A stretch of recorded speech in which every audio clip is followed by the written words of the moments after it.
I mean, Tropic Thunder is going to be his all-time favorite movie, I probably. don't care. I No, don't he's the fuck all you best. woke people. That's one of the best movies, best comedy movies of all time. The start of James Gunn and Peter Safran's DC universe with Creature Yes, Commandos. young misfits. It's almost like Goonies in space, uh, and adventurous, and it has this ET feeling, and it's just like had this fully retro feel to it. Because Dragon Ball Z, we grew up with that, right? They've already set the expectation of what kind of battle you want. And you want a Dragon Ball Z battle. This guy's a Yeah. bastard, man. Like, because I related to him because I'm an uncle as well. But I'm like, you're a bastard. I would never do that as an uncle.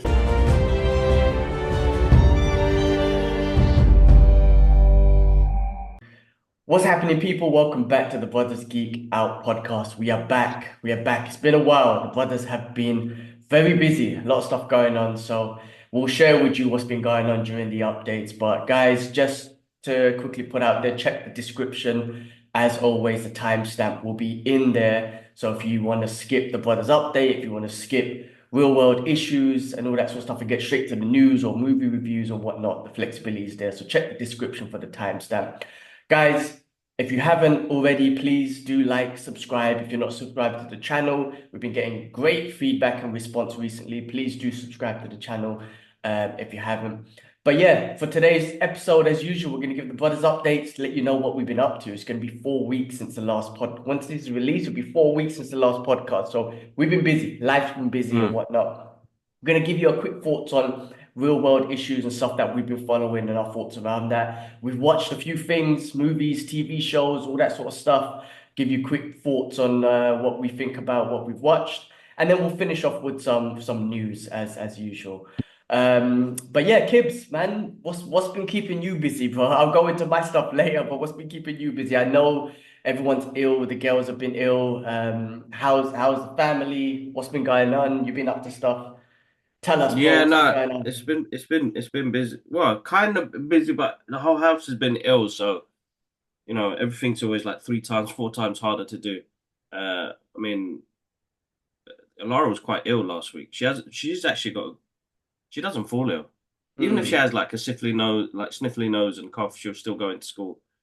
Last week she was rough, man, like very high temperatures, and like she just wanted to cuddle, and yeah, she was going through it. Mm. That was like her end of year good night finish flu, basically. Because she did really well, bro, to be honest. Same thing with Nia. They don't really get ill. They've been really good. Yeah, they'll have a snotty nose and stuff, but it wouldn't like bother them. They've all had high temperatures. Uh, so that took a lot of time last week. Took a lot of time last week. And then Did she trying to have to work as well and did she stuff. have to take meds and stuff? Yeah, yeah, yeah. Just take Do do meds. you do you give the kids like kid vitamins and stuff like that? I mean, because Yeah, obviously yeah, it's the winter yeah. season and whatnot. I mean, I don't know nothing about kids' health and everything like that, to be honest with you. Obviously, it's very sensitive and everything. No, But it's good. They I always just know. Yeah, I was gonna say I know vitamin D is something that's always we're deficient in, right? Because one in the UK, being that in Dubai I get sun, but in the UK we don't get much sun. If we mm, do, it's only during the summertime, especially during the winter, especially like daylight saving, you don't get much daylight and sun, yeah, which at all. lack of Yeah. vitamin D. Also, because of our color pigmentation, it's a protective against the sun, so it's even harder for Yeah. us to absorb the sun. So I don't know, like again, obviously look into kids supplements and stuff, but like vitamin D and multivitamins for kids definitely keep their vitamins up. No, Even for they you do. They guys, you keep your vitamins Yeah, no, I up. take mine, but I think it was just struck me down as well. Which is fine. Which is fine. We when you get older, you just get through it. You just do your about work and all the rest of it. But what else has been happening? What else has been happening?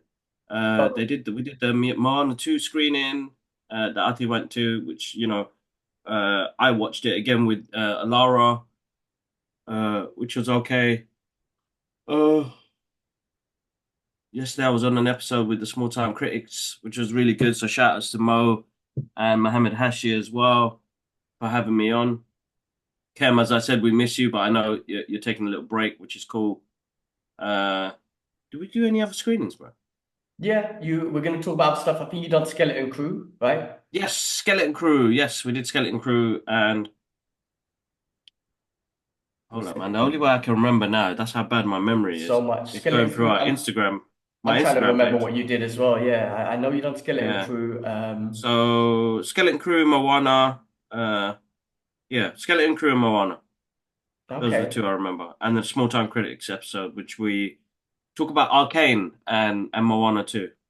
I want to get your thoughts on Arcane in a bit when we go through like reviews and stuff like that because I've seen loads of stuff. I just never got into it. But we'll go through that, see what your thoughts are. How were the No, that's screenings and cool. stuff? It's all going good. I mean, Yeah, we were it's all right. talking a little bit about it. It does get overwhelming. Like I said, we're not young anymore. We got families. We're tired. We're old. You talk about getting Yeah. ill. I'm the guy who never used to get ill. And as I'm getting older, bro, not only does my body, I can't keep up with training and all that sort of stuff. I get ill often now, sniffly nose, sore foot, and I'm like, what the hell? Yeah, I yeah. mean, how is it with the screenings and stuff like that? I know we were talking and stuff like it's still fun, No, obviously, it's all right. love I think, doing of this, course, yeah, but exactly. They are fun to do, but I think with the platform we got and we do everything digital now, that that I don't have to go to all of them. I don't have to go to all of them, and I think that's what's the draining part of it. Like this week's gonna be draining. We're trying to look for cover for somebody to look after Nia, so I can go to them. It's hard, bro. It's really hard. And it's like, okay, what do we do next to kind of work a bit more smarter? So, and go back to the root of why we started this channel is because we love pop culture and comic books and action movies and stuff like that. Uh, and I think sticking to that may be the best thing that we do because it's the stuff we love. All those mm, other movies in between that we go to, we don't need to go to. I think, Sis can cover the horror movies and stuff like that. We'll yeah, pop she up our enjoys those. reviews. Yeah. We'll pop up our reviews. But, I'm going to start requesting screeners, bro, and do it Mm. from home. I think now it's the time and money, bro. Not even that's another part of it as well. It's Yeah. £20 every time I go into London. That's Mm. standard. That's travel only. That's how expensive and shitty London is now. Mm. That's like 20, it's like 16 to £19 on travel. That's a family bucket meal for us, bro. You know what I mean?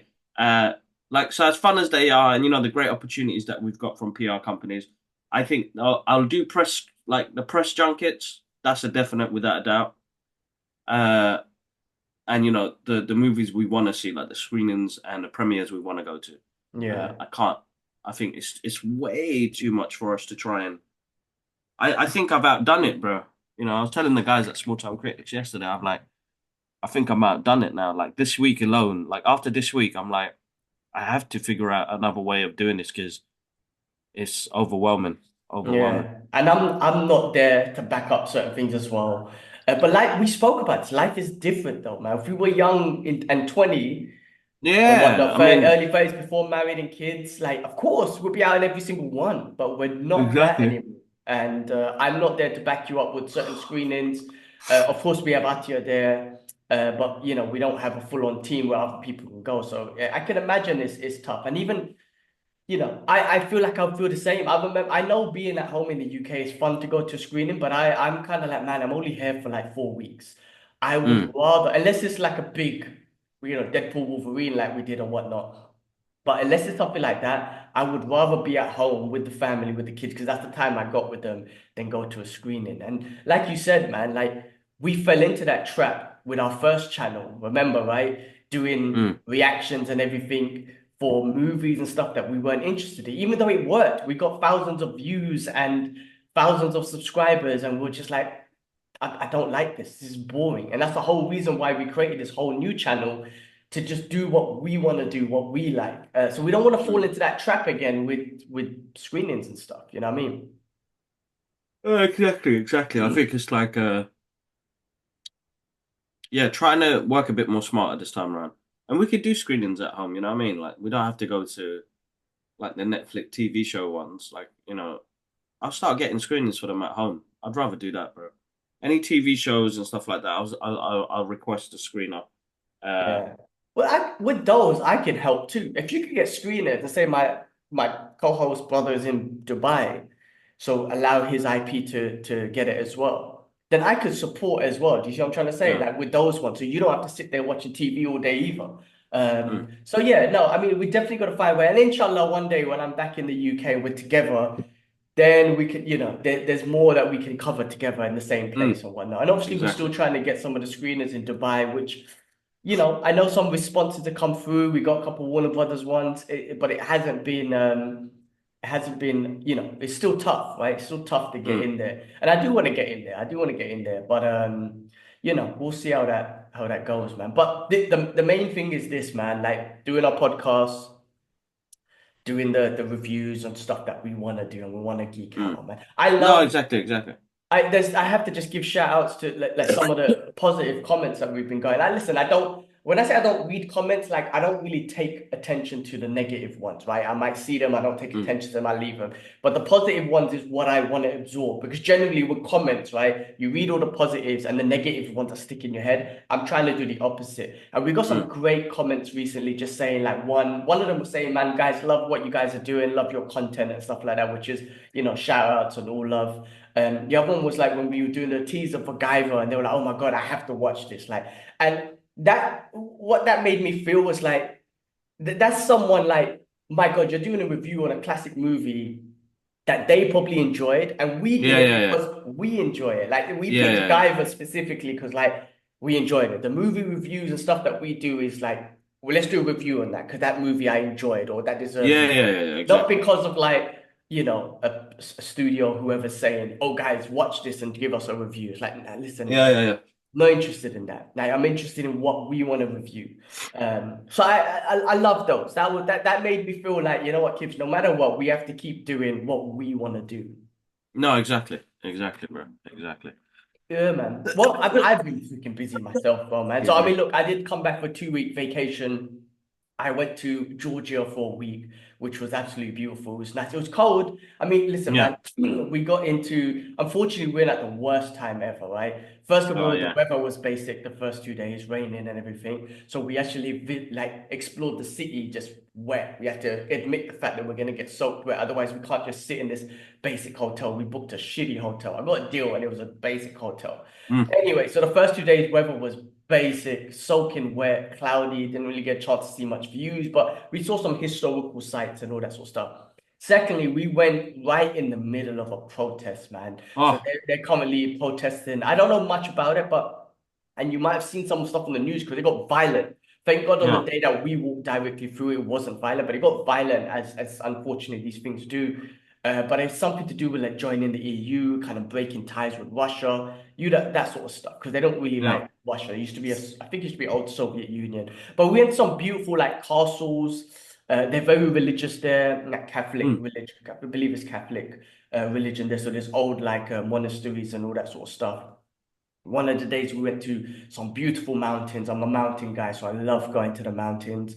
And it's the first time I've experienced snowy mountains because I've always seen, beautiful green mountains or Yeah, yeah. rocky mountains, which I love as well. But this was like snowy mountains, and we were in the snow, and it was nice. I loved it. I'm at peace when I'm in mountains, so it was just really nice, nice to get away. And Georgia was a country that like we didn't really think about, but just being in the region, I'm glad that we're exploring some of these countries and whatnot. People were cool, but they seemed like Yeah. very like stern people, like hard Mm. people. So old Soviet Russian people or whatnot, Soviet Union people, sorry. But they seem very stern. I mean, in the UFC, you've got two Georgian champions and whatnot.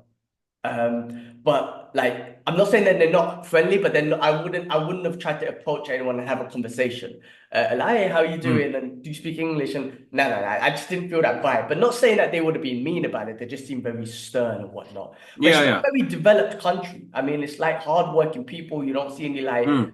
luxury cars or any of that sort of stuff. It's just like, it just seems like a hardworking place. Do you know what I mean? A very Yeah. stern place. I wouldn't say poor. I wouldn't say rich. It's kind of like in the middle, underneath middle type of thing.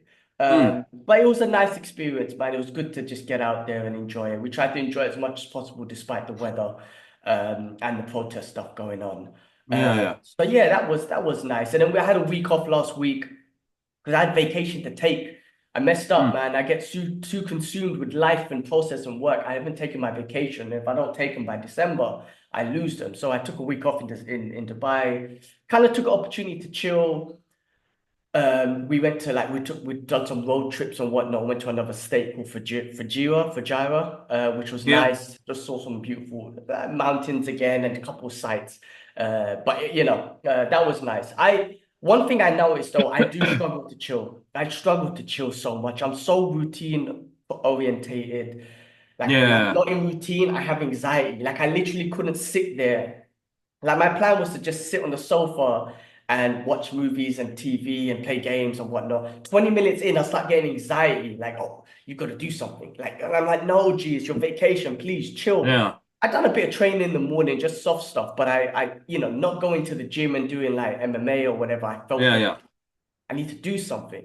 So I struggle with chilling. I really do, man. And I don't know why, what's wrong with me, but I have anxiety when I should be chilling. I just can't because I Yeah, feel yeah. like I need to do something, man. But you know, that was last week. I got back into routine this week. And then 2 more weeks and I'll come back to the UK. So I can't wait. The next episode after this, maybe we should be doing it in person, maybe. Mm, But yeah, just trying to get back into routine. A lot of stuff to catch up on with work. I also try to figure out training, man, because I trained this morning. So I went to the AM today, mm. 7 a.m. class. And what I found is I come back home by 9 a.m. and I like log on to work. And I'm like, I have less anxiety because evening training, right, takes out 4 hours of my day. So I gotta Mm. rush my work, I gotta rush my food, I gotta rush this podcast, whatever, right? And then I got to get out for training. And if I don't go out for training, I miss it. I get stuck in traffic, all that sort of stuff, right? And Mm. it's 4 hours of my day. By the time I come back in the evening, that's it. I got to go straight to bed. Doing the AM class. Now, yes, you got to wake up at 5 a.m. I used to do that before. I don't mind it. What it is, it does mess up my sleep. But bro, I came back with less anxiety. I'm like, oh, my training's done. Like for the Yeah. day, I could take my time on when I want to eat. I could take my time going through all my work properly, going through the Yeah, yeah. emails, like everything. So I need to figure out a new routine with training, man. The problem is the gym, it doesn't only AM classes it has is Muay Thai. So when I could do wrestling, when I could do jiu-jitsu, I need to figure that out. Mm. But I definitely prefer my AM training, man. I really do. So I need to figure that sort of stuff out. But there's a lot I need to figure out. I don't know why I can't chill. My wife was like, gee, you took a week off to chill. So why can't you? Why do you have to clean the car, clean the garden, or do some work? I'm like, I don't know. There's something in my head where I need to earn a chill. I need to earn it. If I don't earn it, I don't feel like I can chill. And I don't know, kind of messed me Hard up to. a I little think bit. we're hard to switch off at the moment now because we're consumed with so much stuff that needs to be done. It's like putting the bins out, and I just realized the weather's been quite bad in the UK at the moment. So like my neighbor's fence is all over the place, bro. Yeah, the wind had a game with his fence, bro. I heard there Like was a his storm fence. in the Yeah, it was a weekend. his like fence is like all tangled up and shit. Oh, Like Lord. it did a roll it, it rolled into one, bro. I'm like, oh, bro. That fence needs to be changed regardless of if it rolls on itself. I was looking at it this morning. I was like, because I was thinking about it. I was like, right, I haven't even checked the garden since all that storm shit happened. And I go to check, and I was like, alhamdulillah, like our ones, because we got them done last year. I think they're sturdy. But I've realized that we had some pallets leaning on one, so one of the fences kind of like leaning. That's fine. I moved it this morning. Then I looked at his fence, and I was like, oh my god, you loser. I think he just left it. He saw it. It was like, I'm not even gonna touch this. But it goes into the next person's uh the next neighbor's garden, and I'm like, oh, blowing. He's gonna have some problems if you don't sort that This out, man. country's still not set up for stuff like this. This is what I understand. Centuries and Well, centuries of all of this madness. Yeah, train delays. Piccadilly was off. Like yesterday morning, bro, trying to get to small town critics was quicker. It is quicker to jump on train. I won't drive there again. But every line, bro, bus up. Every overground, bus up. Like, come on, man. You guys, you're told like a week or 2 days before this is happening, you to have some precautions. You guys ain't got no money to do it. We ain't got a it's budget. so Just leave it. weird. Whatever happens, happens. Just let it happen. And I'm like, so you're gonna like January, you're gonna rise the money up to £1 to jump on a bus. £3.20 on a bus fare, bro. Oh my Three God. pound twenty on a bus fare. That used to be train fare. Now train is gonna be like £4 or £5 now. Jeez. But where's all that money going to? Like, yeah, you're doing works, but like, what has it done positively to make the people think, yeah, they've made a difference? I mean, let alone us paying road tax, bro. These roads are Mm. worse than Bangladesh, bro. You know what I But mean? you know what it is, man. Like our money, like tax money, that money, don't go to shit, man. They pocket it. I mean, but I lived in Singapore and even Hong Kong. Do you know how efficient and cheaper there's public transport system? Bro, you don't even need a car. Like in Dubai, they don't have a system. So let alone you're saying this that country, Yeah, UK. yeah. Dubai, in my opinion, had the, and it does do this, but it's still didn't prepare itself. Like you had the experience to learn from everyone else, which they did. But what they invested on was big buildings, big fancy looking buildings and shit. But like all the money in the world, and all the experience from all the countries in the world to build like a big infrastructure of like be it public transport and walkways Yeah. and all that. They don't have none of that, right? They have a public transport system only in the city. Walkways, they just approved a like a couple billion-dollar deal to make Dubai more comfortable walking. So they're going to build walkways and stuff, obviously mostly in the main city, right? Should have done this before, right? And rain, Dubai's not can't handle the rain either. Floods and stuff, things getting flooded, buildings breaking down and whatnot, leaking and stuff. The main mall, the biggest mall in the world has leaks and stuff when it rains. So they're not, that's what I'm saying. Like, I don't understand. Like Dubai, I get it. Like, I don't get it, but I think it's Dubai was like, make it quick, make it look nice. Instagram. I keep saying it, Instagram. Look nice. I don't give a Yeah, shit yeah, what happens yeah. in the background. So no country's perfect, man. I mean, look, Singapore done a great job though, but their public transport efficient and cheap. You never need Yeah, to buy. yeah. You never need to buy a car there. Like if I live, I mean, if you had a family and stuff, yes, but you don't need to have a car there. That's why Singapore done it really well. So, but I don't know, the UK, man, it will never change. They put the price up, it will never change. I don't think the public transport, the efficiency, the prices, it won't change. But the crazy thing Bro, is, you know, I'm planning to come back home in a couple of years. I'm trying to figure that shit out, though. I'll be honest, bro. Like, it's home, but it is an absolute joke right now at the moment. And it's weird. Like, we never used to be in politics and all the stuff that's going around. You know what I mean? It's only as we got older, you want to find out what's going to happen in your kids' futures. You know what I mean? So it's like, Mm. this is like an absolute reality show right now. And I know we're going to get into the real world stuff now, yeah? It's an absolute comedy show at the moment. Our government system is a comedy show. Doesn't matter which government system, to be honest. I think the American and the UK and the Europe government system right now is a comedy show. It's a comedy reality show with a bunch of puppets on that do not know what the hell they're doing, bro. But they're only there is to take the blame. And I've learned that, and I think in the last 10 years that the politicians we've had in the past 10 years are just there to blame. They're not actually there to do anything. They are there to blame.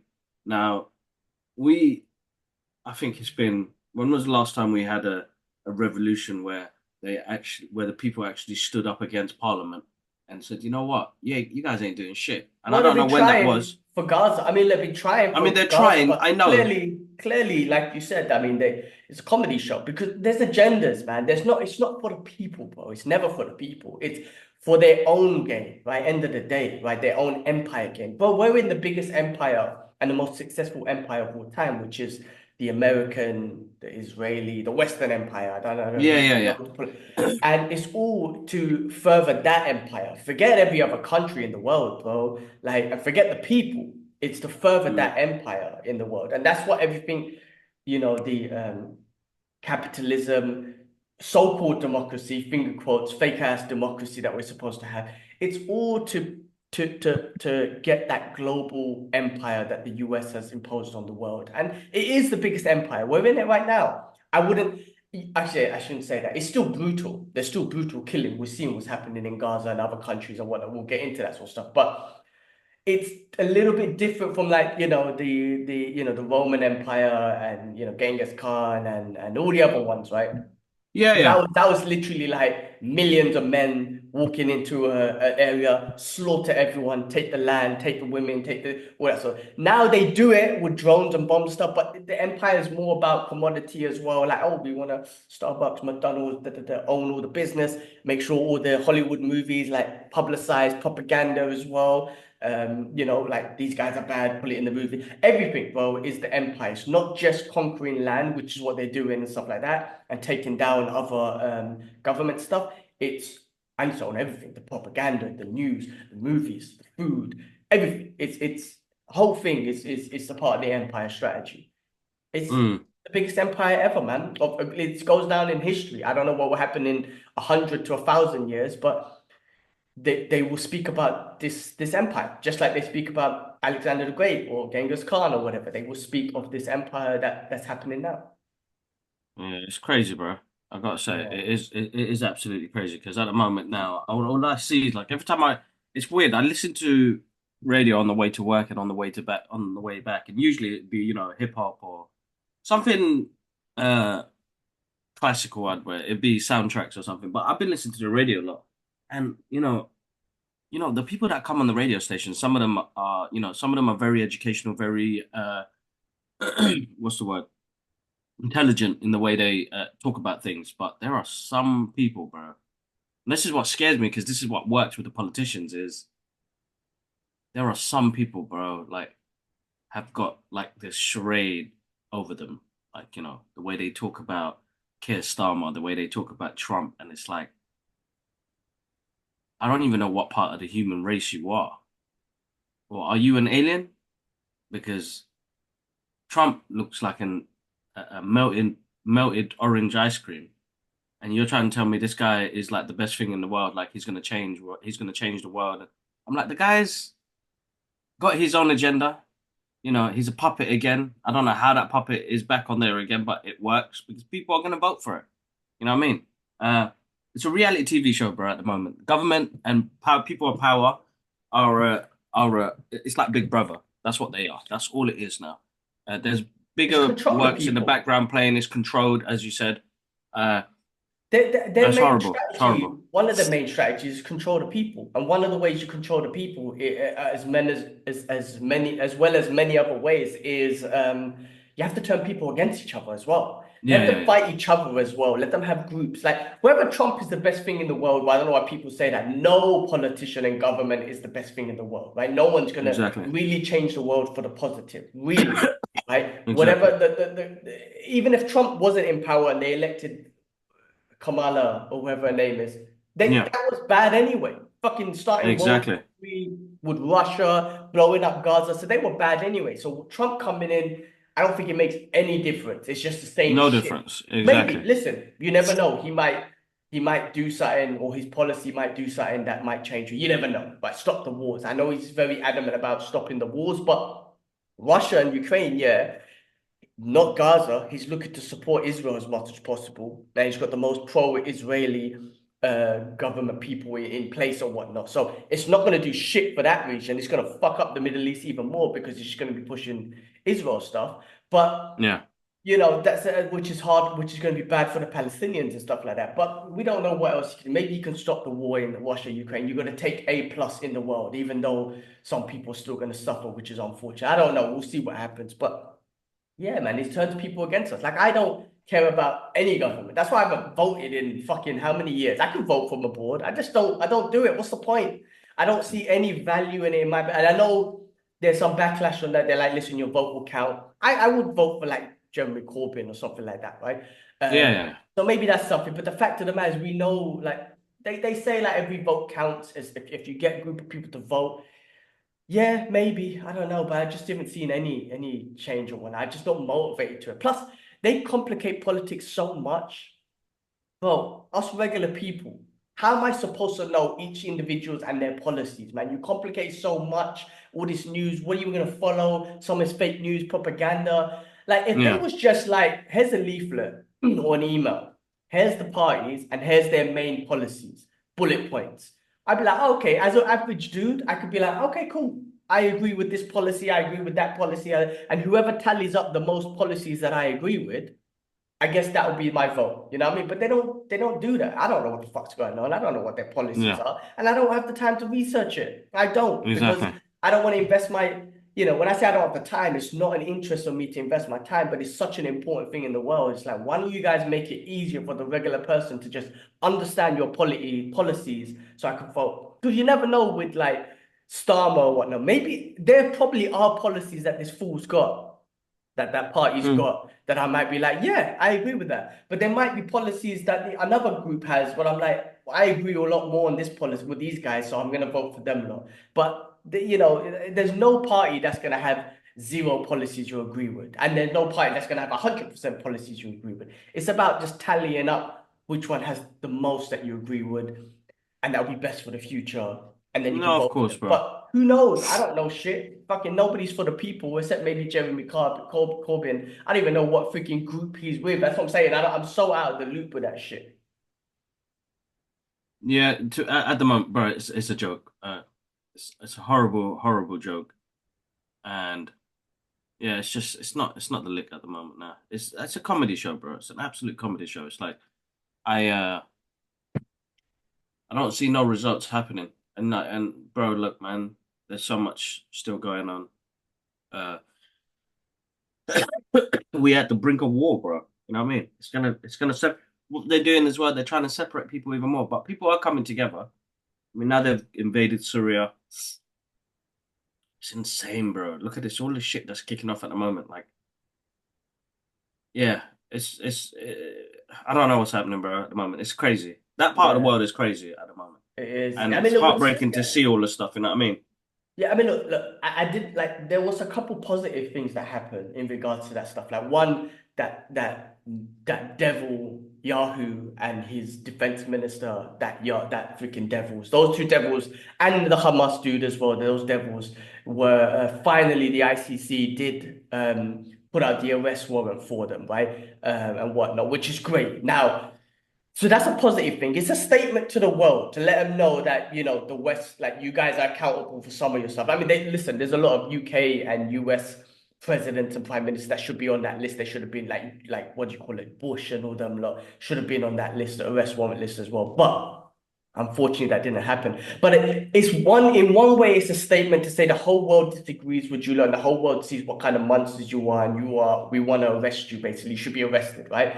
On the other Yeah, side, right, so many Western countries, especially the US, have just turned this international law into a piece of shit. It don't yeah, mean nothing because clearly they're like, oh, it's our ally. We don't agree with you. We're gonna sanction the ICC. You guys are racist. You guys are anti-Semitic. It's like the worst thing ever. The US is literally, and Israel, obviously, and some European countries are literally have turned their international courts and law into bullshit. Basically saying like the hypocrisy is crazy. Basically saying if we do war crimes, it's cool. If anyone else does it, get them. So because they were super happy about Russia and Putin, putting a arrest warrant for him. But when it comes to that devil Yahoo, oh no, you guys are racist. How could you do this to us? It's pathetic. But from a global, what's the word?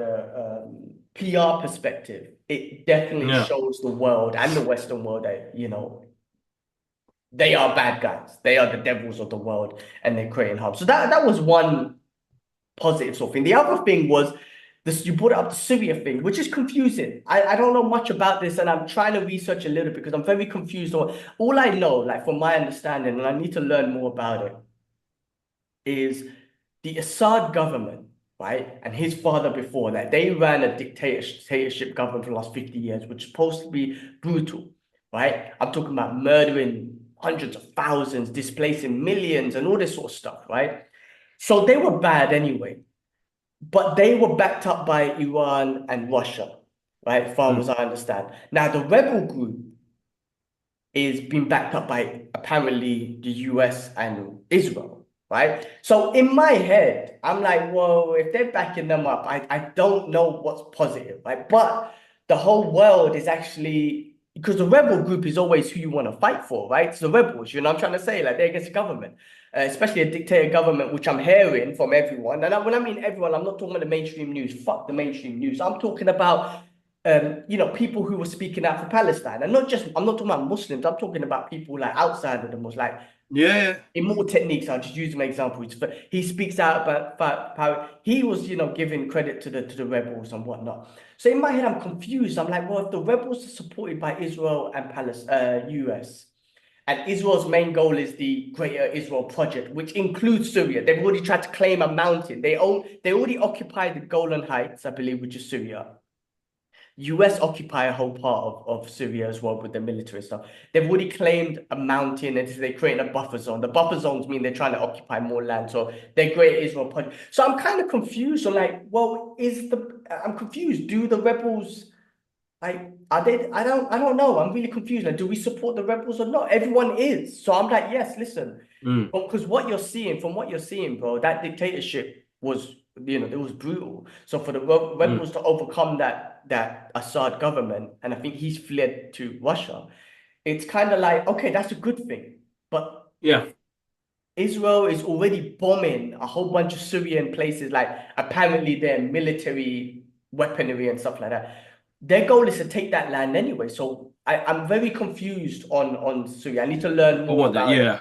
But you're seeing families being reunited and all this sort of stuff, like, and that's a positive thing. So I'm very confused. I do support the rebels, or actually I don't know what I support there, but I do say, as long as the people are in a better place now, because they've gone through a lot of shit, bro, a lot because of that government. So from that perspective, it's a success. You know what I mean? They overthrown the government. That's what we're talking about. Rebellion against a dictatorship government. I'm just confused about the back end, and now Israel's already bombing them and going to try and steal some land and shit like that, as they do, because they're a racist colonizing bastards, bro. Yeah, exactly. So I'm trying to learn more about that one, but that one confuses me a little bit. So I need to learn about that one. But with Palestine and stuff like that, it's still what's happening there is still heartbreaking. I mean, still no solutions. They had a ceasefire with Lebanon that was supposed to be a positive thing, but Israel apparently he's broken that ceasefire like over 100 and something times, something like that. And I'm like, I don't get it, man. I'm like, why does the world let them get away with it? But the world let them get away with genocide, so of course they're gonna get away with breaking the ceasefire. Of course they're gonna get away with invading Syria. Like, this is what I'm trying to say. Like, the US basically has allowed Israel to get away with everything, which means Israel gets away with everything, right? So that ceasefire was a positive thing, man. I remember messaging Habib and say, listen, I'm happy to hear that, man. You know what I mean? But they're breaking that ceasefire so many times, and the moment Lebanon break it once or Hezbollah break it once, the terrorists, they've done it again. I'm like, what the fuck, man? Get your, like, again, the mainstream bullshit media, fuck you as always, BBC and Sky News and New York Times, and fuck you lot, who are just a bunch of propaganda machines. But that ceasefire is possibly a positive thing. But they've obviously broken it. But what's happening in Gaza, what's happening in the West Bank, bro, the amount of land and settlers that they've come in and taken on the West Bank, because their goal is to take that, bro. Now Trump's in power. They're all pushing Trump to make it for Israel to occupy the whole of West Bank, at least. And in Gaza, I mean, Gaza's gone, bro. I heard this was heartbreaking. I heard Norman Finkelstein talk about it, and I think I spoke about this last time. But the way he said it, and it's so true. Like, Gaza's gone. Gaza is gone. There's nothing standing in Gaza. It's gone. Like, it's fucked up. It will take years before they could remove the rubble. It will take years before they get infrastructure. And then they still wouldn't be free. They still wouldn't have airports. They still wouldn't be allowed to have ships and transportation to get in and out of Gaza. It's still a concentration camp. It's still an open air prison. No matter what they say and all that bullshit, if you gave them true freedom to allow them to go in and out of the country, in and out of Gaza, have exports, all that sort of stuff, they wouldn't do none of this shit. Give them freedom and none of this shit will happen. But they would talk about, oh no, we left Gaza. But yeah, you left them in a prison. You didn't give them no exports or allow them to go in and out of the country, air transport, train transport, water, ocean transport, nothing. And then you expect them to kind of build something on that. I mean, Gaza's gone, man. It's heartbreaking that the world has allowed that to happen, man, just because of one superpower, which is the US. And they've nuked people before, Japan. They'll do it again. End of the day, they keep saying Iran and Russia would nuke people, nuke countries. Who's done it? Who would do it? Who would carry on doing it? Israel and US would do it. They've done it before, and they'll do it again. They'll do it again. Look, you can't go against the facts. The US is the only one who's ever done it. Two on one country. They would do it again. They would. No, exactly. And they want us to believe that only Russia would do it. No, man. They might do. I'm not saying they might not. But the only one out all the North Korean dude and whatnot, I'm not saying that they won't, but that's the only thing keeping those countries safe from being Mm, occupied and from being, overthrown. But they need to have nukes as well because they're like, no, we're not gonna allow you to take us over. So we need to have nukes exactly. too. And then the propaganda Exactly. news will be like, oh, Russia's gonna nuke the world. So no, they might do, but the US have done it before, and they probably will do it again if they don't get their ways, which is scary, bro. Because nuclear war means that we're all dead, bro. We're all dead. Let alone forget any country. We're all dead. The whole world's gone. Exactly. Exactly. Literally. Exactly. So it's fucked It's up. it's fucked, bro. Listen, we could talk about this all day, bro, and how much we are close to it as well. And this is why I say watch Arcane because this is based on children on war. And That's why it's so good and compelling.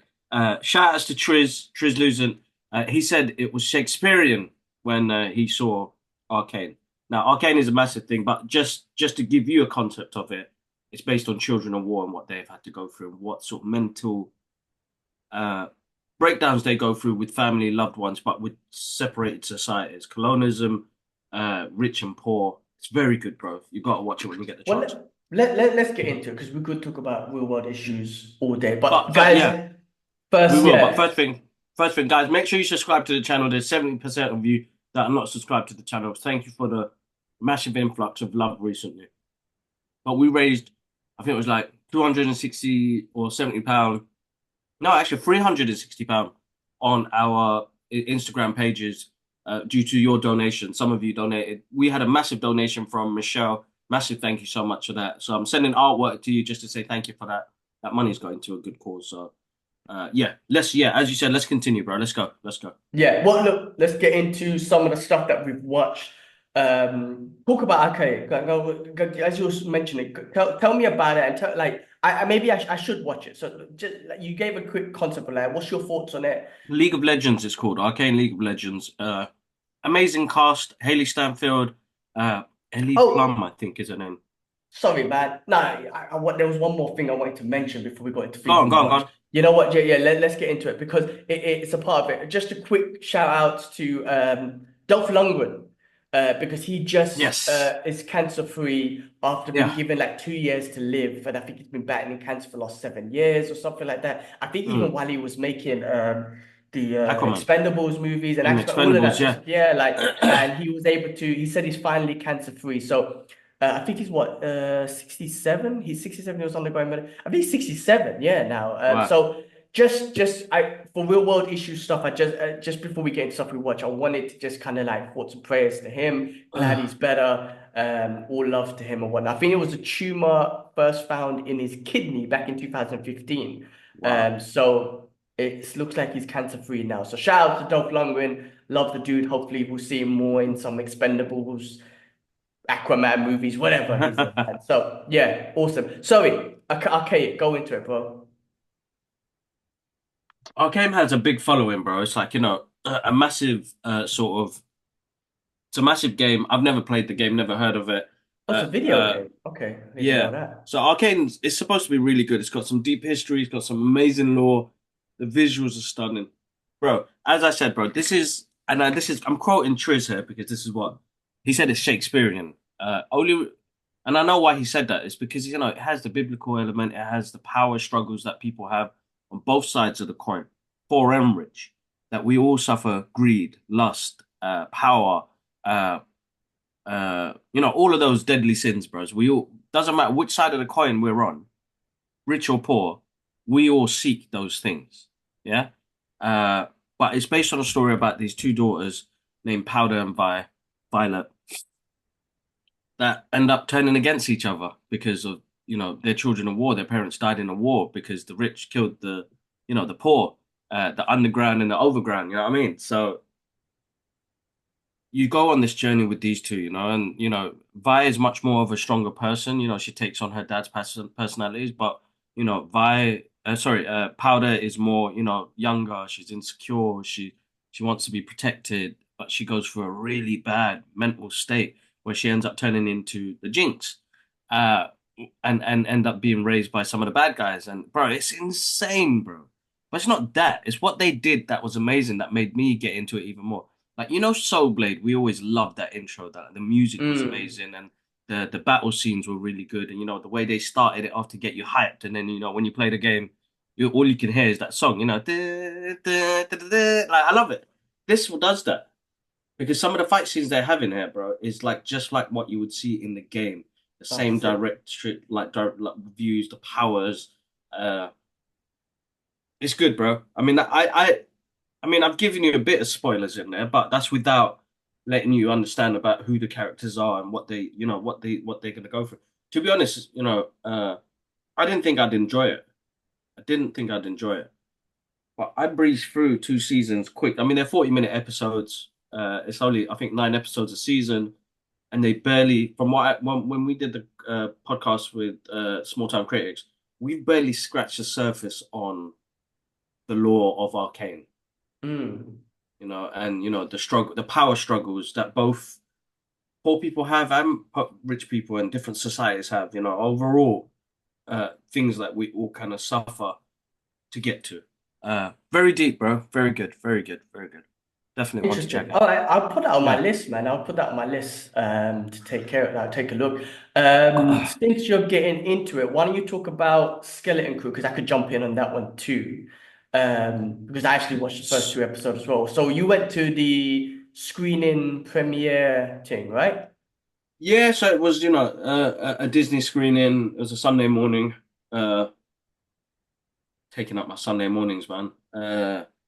But yeah, bro, listen, John Watts, who directed all the Spider-Man movie, directs Skeleton Crew, which is a crew of young misfits. It's almost like Goonies in space, and adventurous, and it has this ET feeling, and it's just like had this fully retro feel to it. Everybody's making mistakes, silly things happening. The animatronics and everything was sick. Mm. And then you get to the last bit of the episode, and they're just there's one kid there. He's just curious. His mum's not Yeah. around. He wants to be a kid. He wants to do. They're under like they seem to be like under strict regulations. Even like the way the driving is on there. It's like a scale electric. Can you see it? It's like Yeah, on a. yeah. I looked at that and I was like, such a smart idea. Like they've incorporated scale electrics into the Star Wars universe because of control of traffic. So where they stay, can't remember what it was called, but it feels like it's a really controlled, routined environment. Mm. And you can't. There's not much. It doesn't seem like there's much freedom to do stuff. But the main character, again, I've forgotten his name, and the elephant boy are He's just cute. hilarious. Yeah. Yeah, he's cute, man. It's hilarious. And they discover something and they go on this adventure. I mean, it's all the stuff that we loved as a kid. You know what I mean? So good soundtrack, good visuals, like that little pirate robot is jokes. Yeah. Uh, yeah, no, it was good fun, man. Skeleton Crew. I'm looking forward to it. I love what they did at the end. So like Jude Law is a Jedi, and I was like, what? This is Mm. insane. So like, yeah, I'm looking forward to seeing where they go with this one. This just seems like like we said on our previous episode, we don't know where Star Wars is headed, and like with something like this, you don't need to really head anywhere. Mm. I was It's gonna say the fine same as it thing. is. It's fine as it is. It's just good fun, and it's in the universe. Yeah. What more could I ask for? It's in the universe. So, I enjoyed the first two episodes, bro. I did watch them again because I was like, I probably missed a few things because again, I was under the weather. So it was like I actually dozed off in the first episode, and that's not because it was boring. 100%, it wasn't boring. It was entertaining all the way through. It's because I was tired. Uh, I dozed off in the beginning for like 10 minutes. Like Yeah. just sudden knocked out, bro. And I woke up, what's happening? But then I watched it again after, so I did catch up. I did watch it again because I wanted to watch it because I like what they did in the second episode. So it was like I need to go back and just kind of quickly double check that what did I miss? Yeah, I agree because I got an opportunity to watch it, right? It came Yeah, out Disney Plus, so I got a chance to watch it. I agree because I thought Star Wars. I love Star Wars. Because I keep saying I'm not the biggest fan in the world, but there's something about Star Wars content that I always need to watch, and I yeah, give all of them a chance. But the recent ones they've been bringing up, Acolytes and all the other ones and whatnot, I can't remember the name. They all had something to do with the Star Wars universe we once loved and we love, right? And with that, there's too much philosophy, there's too much story, there's too much this and that. And I feel like, you got to concentrate too much and it gets too much into it. And then, if it's not done right or you're not bonding with the characters, you're like, yeah, I'm not feeling this or whatnot. But this one just felt like you said, it's in the universe, but it's just a complete different adventure story. It almost felt like Mandalorian, where I was like, oh, this is not, it's involved, but it's on the outskirts, man. And it's an adventure between Mandalorian and Grogu. I could just sit back and enjoy it. And this is what it felt like.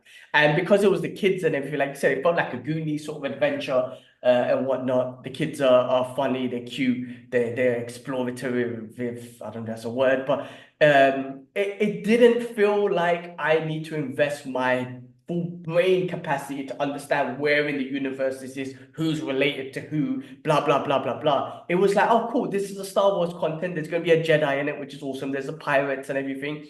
And these are just a bunch of kids going on an adventure. So this is what made it feel comfortable for me to sit down and watch. So I enjoyed that, and because it did start off with these pirates killing up some other ship or whatnot. And I like the props. I like the the special effects looks great anyway, but the props and it fits Star Wars. It works, and I was like, this is cool, easy. I could watch this.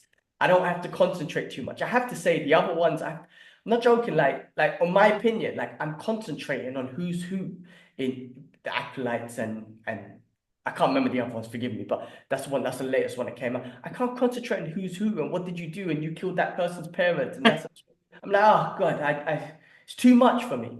Because I think we are oversaturated by it, bro. So think about it. We had a massive break, Return of the Jedi, then 2001 or 2000 we had the prequel stories, and then after that, I think it was like 2015 or 16, we've just been flooded. The past 10 years, we've been flooded with it. So I feel like the patience and the waiting and the excitement of growing into it and loving a movie and loving a TV show, it's gone because that's like a millisecond of juice and that's it. We're on to the next sip. You know what I mean? So yeah, it's hard to see things kind of let it breathe. Like I want things to breathe, bro. Honestly, like I really want to enjoy things. Like there are movies where I'm like, that movie does not have enough. What's the word? It just didn't have enough time to let it breathe. Yeah, and plus That's where it's everything difficult. doesn't have to be deep. Everything doesn't Yeah, have to be deep. And exactly. so yes, you're gonna have those elements to the story and whatnot to build character, to build relatability and whatnot.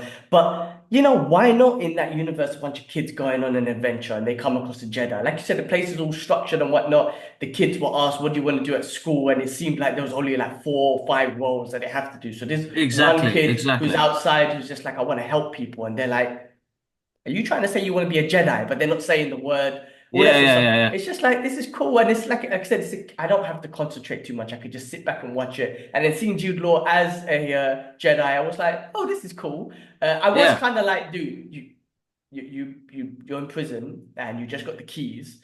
Why don't you just break yourself out before? But maybe I don't know, maybe he wanted to be in prison for a while. There's more to But it. There's more to it. I enjoyed it, and I do like that robot. He is funny. He reminds me of the pirate robots, his jokes. But yeah, no, I have to say, I'm genuinely looking forward to seeing more of this as well. And how do I put it, man? I don't feel like it's going to be a chore to watch it. Some recent Yeah. stuff, I don't know why. The truth is, I shouldn't just watch it, but there's something about me where I'm invested so much. I'm like, let me just pull it on in the background. Like, in my opinions, Acolyte, in my opinion, Agatha all along. I'm invested in Star Wars. I'm invested in MCU. Just put it in the background. Maybe something great will happen. But this one doesn't feel like it's a chore. It's like, yeah, I can't wait for the next episode, and I will sit down with a cup of tea and sit back and watch it. It's enjoyable. Mm. No, Cool, it's man. good. It's a good watch, bro. It is a good watch. I fully enjoyed it. So it gave me that nostalgic feel, without a doubt. Nice. Yeah, looking forward to more of that. Well, I finished off Tulsa King. Moving on, I finished off Tulsa Oh, King season 2. see, I I need think to catch up on that. you know what? It is actually again, it's not too much to think about. It's actually Yeah, yeah, straightforward. Straightforward. He's kind of like I say, a down to earth modern type of gangster, but he's still a gangster at the end of the day. But you don't think too much about who's related to who and family and yeah, like yeah. old gangster movies and whatnot. It does have great, Stallone's always been about adding certain principles into his movies and stuff that you could take to life.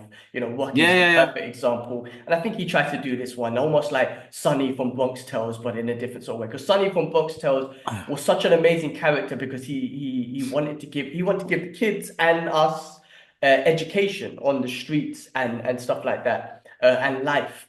And I feel like Stallone kind of brought this with the character of Tulsa King to kind of bring him down to a new level of gangster and whatnot. But just how he builds up his empire in this random place called Tulsa. Frank Grillo was in this. And I like Frank Grillo. He's awesome in it.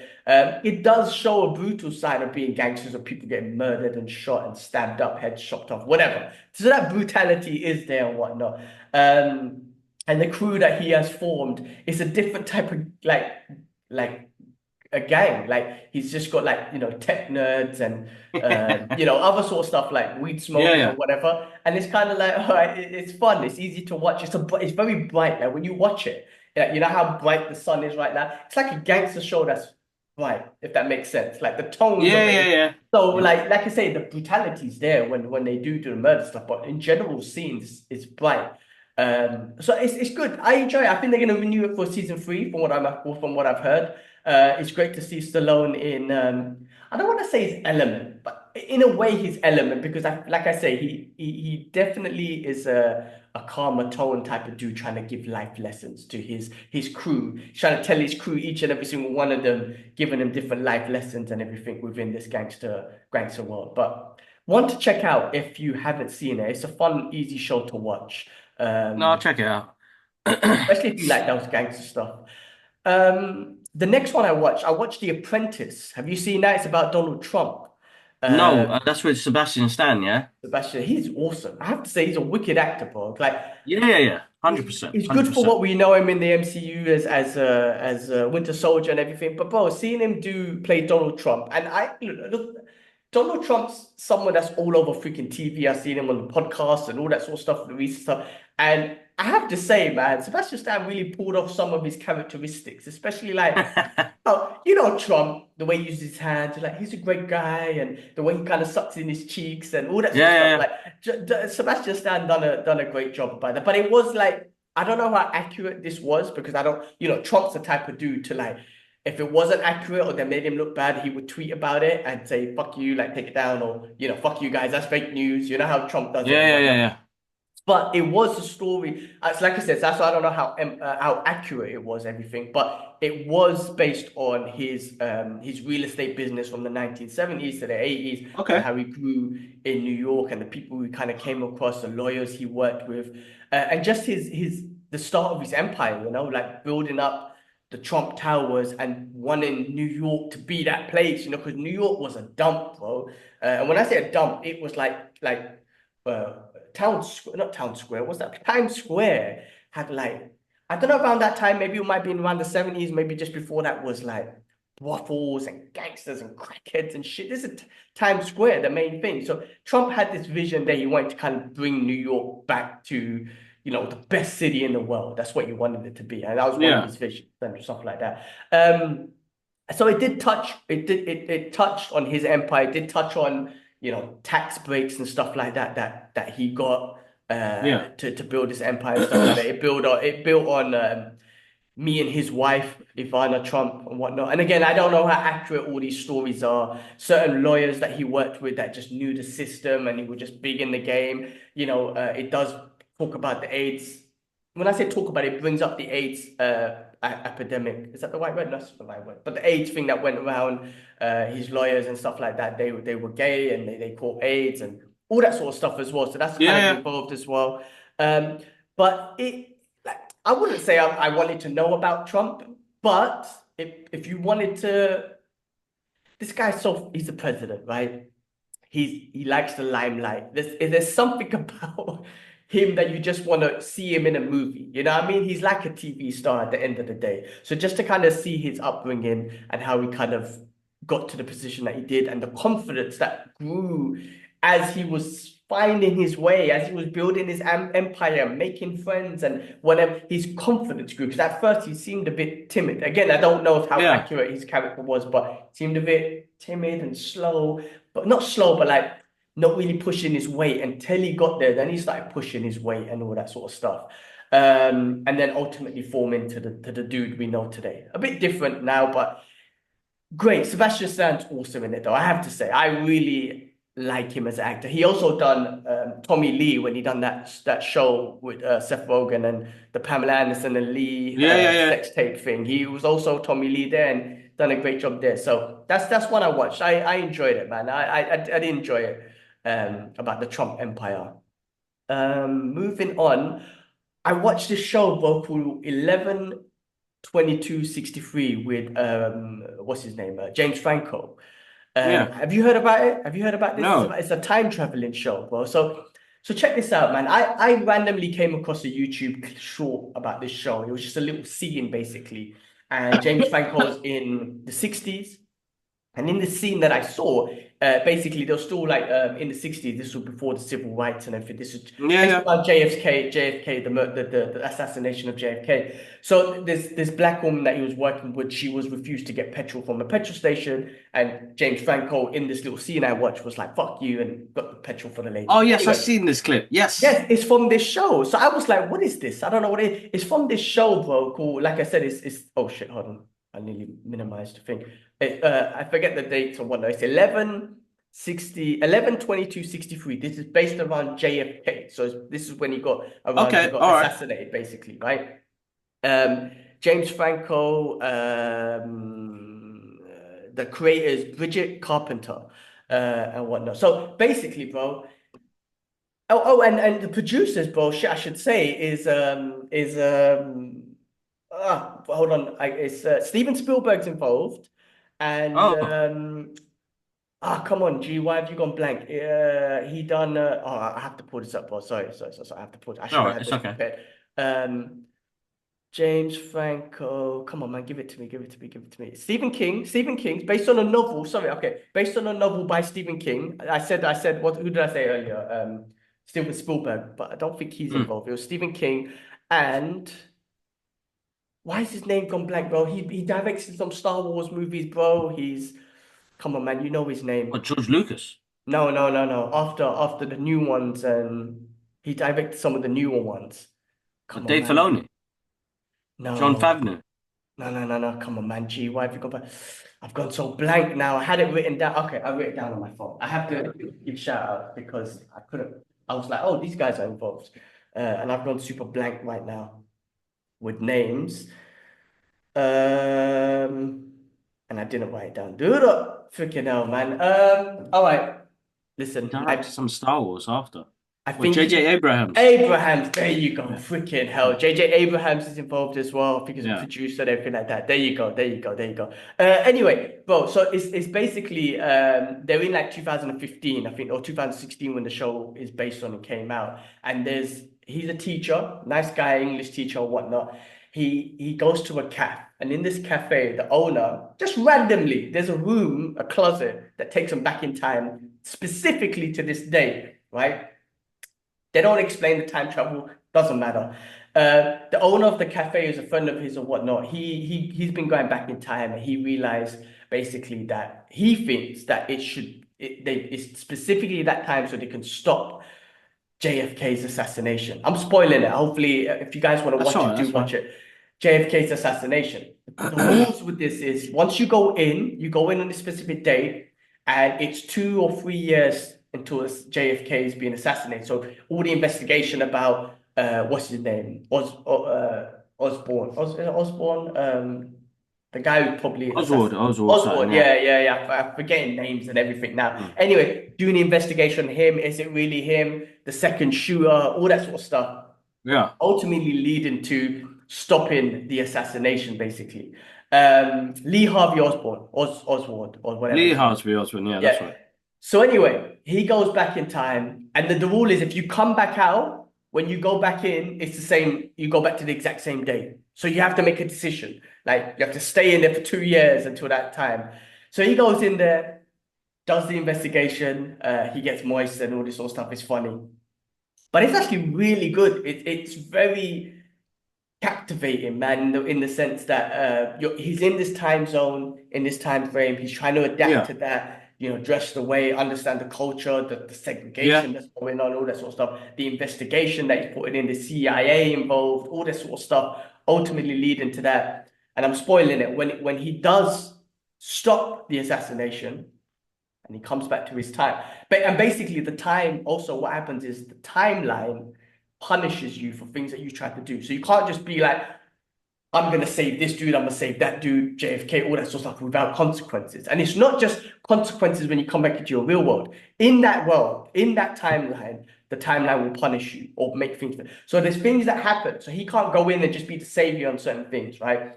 There is an element of Back to the Future, like the almanac. They know to make money, it's gambles basically based on sports and things and whatnot. But yeah, like it's interesting because there are things that he wants to do and he does do and changes timelines, but it leads to bad things that happen and people dying and all this sort of stuff. And I'm like, man, you just fucked up bare people's lives by doing this. Like, why don't you just stick to the objective, right? Stop getting bare people involved. Just stick to the objective. Stop the JFK assassination. Instead, he went on a whole other thing, got moist, made friends, got other people involved. They end up dying. Spoiler alert, sorry. But then when he does, I just spoiled it, man. Shit. When he does stop the assassination, it doesn't work out how he thought it would be. Everyone's like, JFK will be the savior, and da. It doesn't work out that way. So it's interesting. I wish I didn't spoil it. I got into it and I ended up spoiling it because I think it's worth watching. It's all right. It's cool. When I get the chance, definitely something to watch. But the repercussions of traveling back in time and trying to fix things. Listen, it doesn't work out. That's why that quantum leap is like kind of a pure example. Like they didn't. If he leaped into somebody that was like a big change, which he did do in those ones. You know, he leaped into JFK. He was Martin Luther. I think he was Martin Luther King at one point. A couple of characters. He played some major big characters, which he couldn't change in time. That's why they made it possible to change the lives of people that are smaller ripples in the time, that it doesn't cause a paradox later on in the future. That's but that's time travel. We don't know the repercussions of time travel. We don't know what would happen if something like that would happen. What, multiple dimensions and all of that. Like, I've been down the black hole of this madness, bro. There's so much, but there's consequence. There's always going to be something bad that's always going to happen. You're going to be punished for something, right? You're meddling with time. Exactly. Yes. And we believe, as religious people, as Islam, we believe Allah's already written down everything. So when I do think about that, if I was to go back in time, what would I do or whatever? Or when I think about my life now, everything had to happen the way it did for my life to be exactly in this spot right now, me speaking to you during this podcast. You know what I'm saying? Otherwise, if something changed, God knows where I'll be. So yeah, but it's a great show. I'm sorry that I spoiled it. I think I got into it too much. All right. It is worth watching it. Like I say, Stephen King, J.J. Abrams, this was before, I think, James Franco, had his little scandal and whatnot. He's good. I like him, though. I like him. But worth watching. Worth watching if you have time and want to invest yourself in it. It's more, even though I spoiled it, it's still, there's so much more that gets involved in it, which is worth watching. I watched another movie called Saturday Night, and this was about that show that comes on Saturday Night Live. And the first kind of broadcast of it, and just the chaotic of the background of getting the show on live. So it's based around at 11:30 p.m. on October 11th, 1975. Ferocious type of young comedians and writers changed television forever. So find out what happened behind the scenes, 90 minutes leading towards the first broadcast of Saturday Night Live, 1975. So when they say it changed the television forever, it was like being like outland, like jokes that were a bit more extreme than what they normally had on TV, right? Especially in 1975. And just kind of changing the dynamics of TV and what for people to expect to watch on TV and stuff like that. And this is based around these young comedians that a lot of them were familiar with. We're talking about Chevy Chase, Dan Aykroyd, John Belushi, Garrett Morris. There's so many, what's his name?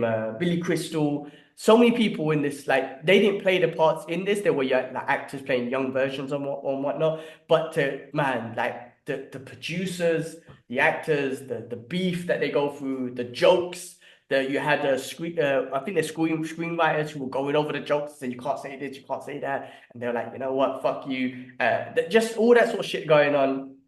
Chevy Chase was a bit of a the way they portrayed it. Chevy Chase was a bit of a cocky dick in this, but it was actually entertaining to see. I've never watched Saturday Night Live. I don't watch that stuff. Yeah. It's an American thing. But some of these actors obviously we're familiar with. And like I said, this did change the dynamics of TV, especially, I guess, when content changes, we're in an age where you watch TV shows and now they can have produce and violence and head chopping off easy on TV. That's a revolutionary thing that maybe, I don't know, Sopranos or something might have kind of eased in there. Now, this show, this Saturday night, I think that revolutionized like a point of where you could tell a certain amount of jokes, be it racist jokes or whatever jokes and stuff like that, that some audience might be uncomfortable with, especially at that time, right?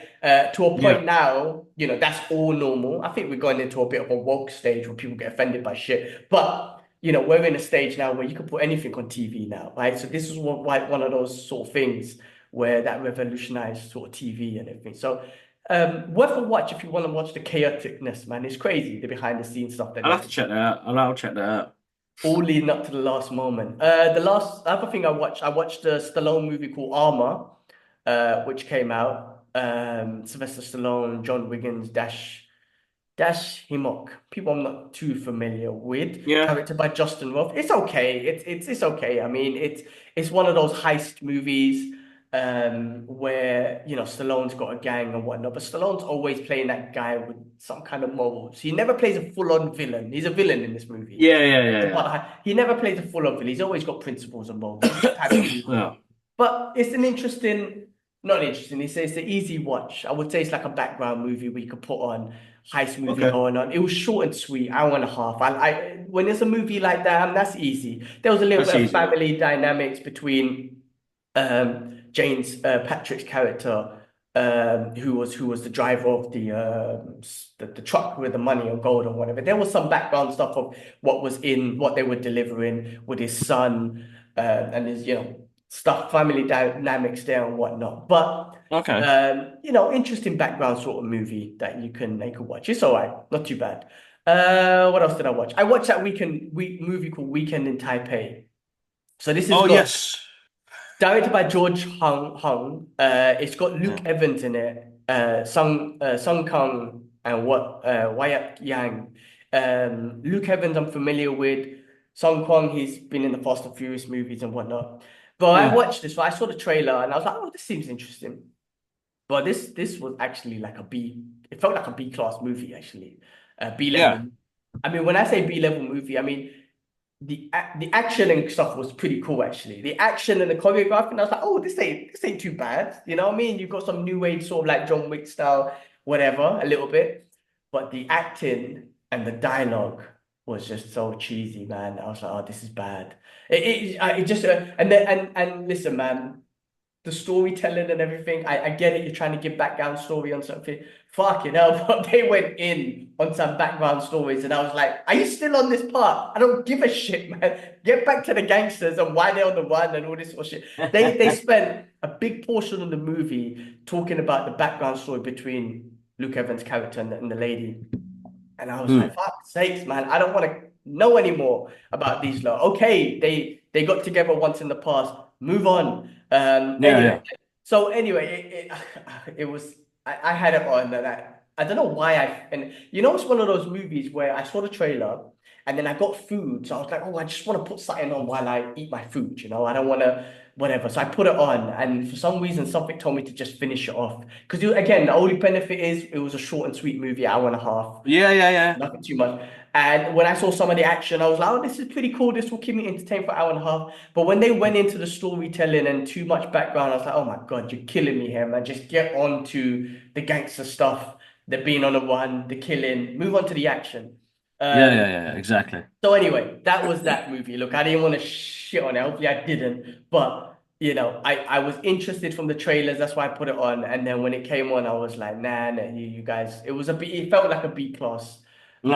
Horrible. Horrible. Well, I've been watching a lot. I did end up watching a lot of things. I watched Elevation, sorry, with Oh yeah, with Anthony Mackie. Anthony Yeah. Mackie, What yeah. did you think? It wasn't bad. It wasn't bad. I mean, I think I saw your review and I agree. Like it's something that we've seen before. Yeah. An alien invasion and human race is almost going extinct and they're all living in little, groups together and whatnot. We end up finding out it was like an alien AI technology. They were like robots or something, right? They were Yeah, like yeah. machines and everything. And you have that one scientist or that one person who lost their family and they're depressed and they hate the world and they're very negative, but they might have a solution. She ends up finding a solution, all that sort of stuff. I'm like, all right, cool. And there was this random thing that the robots couldn't go up 8,000 feet and whatever. Yeah, yeah, yeah, So yeah. I wouldn't say it's nothing new in it, but there's, it's just, I guess, a different I think he perspective. plays the character quite well. Like his acting is really good in it, and like he's trying to save his son, so you could Exactly. see that part of it. But just like some of it is just familiar, bro. And it was like it didn't have me engaged. It threw me off. I pop my phone on. Like if you could keep my phone down for an hour and a half or like 2 hours, then you've done a great job. But Yeah. when it comes to a point where you're like, even like I like the way the aliens looked. Yeah, they were cool. And Yeah. they didn't really explain the boundary parts, like why they couldn't cross over certain. The woman literally said, "I don't know why." Like that was one of the when at the end when I was that was part I was paying attention to when they were asked. He asked her about it, and she just goes, "I don't know why." So that was it. There was no explanation unless I Okay, so missed it. that makes I all right. Yeah, I probably missed it as well because it just didn't. Anyway, It's nothing new, but you know what? It's a different, a little bit of it's another perspective of an alien invasion and stuff like that. mm, Listen, I'm no story, right? I don't know shit, right? What I would have probably found more entertaining is maybe halfway through the movie they found a solution, which was that bullet with chemicals or whatever on it, and then we just started seeing them fucking up the aliens. I'm like, yeah, give me some action at the end, seeing them messing them up and whatnot. Because you get a slight scene of at the end where you just see, they raise up the pirate flag and they're like, we got a solution, let's go out and get them. But that's the end credit scene, you know what I mean? yeah, yeah, yeah, yeah. There was like an end credit scene they put in there where it looks like more aliens will come in. I was like, all right, well, I'm not that I interested. didn't even see that, bro. Did you see that? I saw it. I left it on, and I was like, okay, cool. You haven't got me that much for me to like. Oh my God, I can't wait for part two. Like, I'm not that interested. But hey, it's all right. Um, I watched a nice movie called The Nutcracker with Ben Stiller, who's a legend. I really like Ben Yeah, Stiller. yeah, yeah. I really What was do. that like? It's nice, man. It's a nice family movie, man. So it's kind of Yeah. like he's a basically, man, it's kind of deep actually. He's an uncle. He's a basic uncle in the beginning. His sister's kids, four kids, they're young as well. I think the oldest one might have been like just like 13 or 12 or something like that, and younger. The parents, they were killed. And the parents seemed like there was some kind of like hippie type things, but they were into dance. Like the mother was into like ballet and she had like a ballet studio. But the uncle, Ben Stiller, was not even in their life, right? Mm. He kind of just knew the older two. He's never met the younger two. And we're talking about, like I said, the oldest one's like 13 or 12. The rest of them are like 6, 7, 1. They live in like a horrible condition. I'm talking about freaking a mess, pigs and stuff running around, chickens, goats and shit in the house. Soon as Ben Stiller steps out the car, he steps on shit. It's not comedy. It's not comedy, but Ah, it's got a light sense of Ben Stiller type of light vibe to it and yeah, whatnot. yeah, yeah. Um, he's this big shot real estate dude from Chicago and whatnot. So he's kind of like immediately coming trying to find a foster family for the kids, right? I don't Mm. know why I done quotation marks, but foster family for the kids. So that's his intention. I'm like, oh, you're a basic uncle, man. You're not even there to kind of look after them. You're kind of like, he's got this presentation coming up for a big deal. So he's more concentrated on that than he is on the kids. But the loving part or the warm part of the story is like he gets to know the kids, right? He builds a trust with them. They build a trust with him. There's a little bit of love that's being built for them and whatnot. So Yeah. throughout this process where one is trying to look after these kids, but his real intention is trying to find them a home, a foster home or whatnot. As he goes through that, you start seeing a bit of him change a little bit. Like one of the first things he was like, at first he didn't give a shit, like just get them home. Then he was kind of like, no, we shouldn't separate them and stuff like that. Like make sure they all can go together. So he was trying to find a rich family to take them all. Literally trying to, some scenes you're like, you're a bastard, man, because you're literally trying to sell them to like some Yeah. rich donor, like rich guy or whatnot. By the end of the movie, he puts together a nice. He finds out stuff that he can relate to them with, or they can relate to, like dance, because these are like kids out of when I say out of control, they're young kids. They don't know Yeah, what's yeah, going yeah, on, yeah. whatnot. Yeah. And the dance, which kind of related them to their mother, which was like ballet and whatnot. He saw that they were actually good at it and whatnot. And he put this nice show together and everything. And it was one of the kids had a crazy script about an old play. I can't remember what it was about, but he added these kid elements to it, put samurai in there and all that sort of shit. So he's like, you know what? Let's put a play together about your story of this old story that you've kind of copied and made it into your own. Um, but at the end, ultimately, it leads to the beautiful side of it. It leads to him, falling in love with them. They fall in love with him, and he kind of does end up like adopting them or just being with them, which was nice. Like it's a Yeah. nice, happy movie. Like it does finish off with that happy ending where you're like, that's warm, that's nice. Like you were a Yeah, bastard. yeah, yeah. I'm an uncle. I would never do that. Yeah. Like God forbid, man. Yeah. I would take all the kids, Alawa, Yeah. Nia, Idris, Isla, taking you guys. This guy's a Yeah. bastard, man. Like, because I related to him because I'm an uncle as well. But I'm like, you're a bastard. I would never do that as an uncle. Get rid of them. There's a lot of movies where you guys can relate because you're parents. I'm not a parent yet, inshallah, I Yeah, will. yeah, yeah, This was the first one where like, I'm an uncle, I can relate to you, but you're a yeah. bastard, man. I would never do what you do. So the warm love at the end, I was like, that's what I want to see as my That's uncle. yeah, yeah, yeah, yeah. So and Ben Exactly. Yeah. Stiller, he's got nice hair, first of all. I like his hairstyle. He's a charming dude, man, and he's funny. He's got, Yeah. we've Yeah, seen yeah, him in yeah. so many comedy movies, but he's easy to watch acting and doing his Very, thing. bro. I would say he's like Adam Sandler. He can do Yeah, comedy really yes, well, and he can do the real stuff really well as well. That one about Walter Mitty. Is it Walter Mitty? yes. The Where he goes story, to the life of Walter explore. Mitty or something like Yeah, yeah. yeah. Like I love that movie because it's about, getting out there, get out your comfort zone and understanding things and life a little bit more and how you pursue things, how you have conversations with people because he was a bit distant from everything. And it showed him grow as a character, what you can become. So I think he's great at films like that. And then, I mean, Tropic Thunder is going to be his all-time favorite movie, I don't probably. care. I don't He's the fuck all you best. woke people. That's one of the best movies, best comedy movies of all time. Yeah, Holy exactly. shit. So all good, all good, all good. Well, that was fun. Something I watch as well. There's a lot, but we're almost done through this, man, and then we'll Mm. finish off with the news and stuff like that. The start of James Gunn and Peter Safran's DC universe with Creature Yes. Commandos. Did you get a chance to watch the first two episodes? I saw them. It's got Frank Grillo Not, in it. I mean, not yet, not yet. he's playing Rick Flag. It's got Sean Gunn playing GI Robot. David Harbour's playing Frankenstein.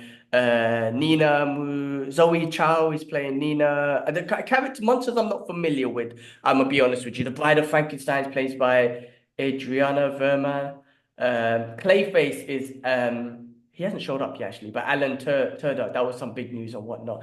It's the start of the DC universe that you see the beginning logo, which is it's weird to talk about that. Well, no, it's not, but it's going to be epic. It's old Superman, original Superman breaking out of chains. It's actually a really cool logo, and I think James Gunn confirmed that that's going to be the beginning of the whole universe. When Yeah, how yeah, yeah. Marvel That's have right. Yeah, DC with Studios. That's the DC Studios one. Yeah. it's really cool. Uh, I think there's something symbolic there. It's like we're breaking the chains of maybe what.